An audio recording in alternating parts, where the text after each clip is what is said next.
Le cause dell'incidente sono tutte da accertare, compresa la dinamica. Le immagini diffuse dai vigili del fuoco, tuttavia, nella loro drammaticità, rivelano la gravità dell'incidente in cui ha perso la vita una giovane donna di 33 anni, Elisa De Paris di Longarone.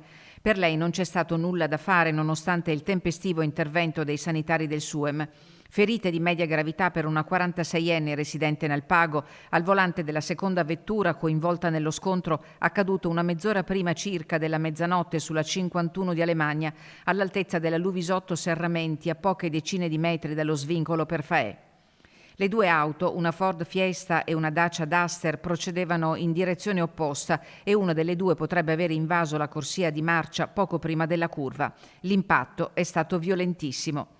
L'allarme ha mobilitato le squadre dei pompieri del comando di Belluno e del distaccamento volontari di Longarone, che hanno messo in sicurezza l'area e i veicoli coinvolti, collaborando con il personale sanitario nelle operazioni di soccorso che hanno richiesto l'interdizione totale del traffico per tutta la durata dell'intervento.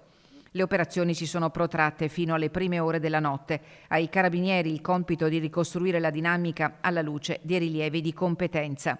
Elisa De Paris, diplomata all'IPSAR di Falcade, aveva lavorato in diversi locali rinomati del Cadore e da qualche tempo era dipendente del Bar Bianco che la Tebusche ha aperto a Longarone. La giovane lascia 2 bambini in tenera età, rispettivamente di 4 e 8 anni.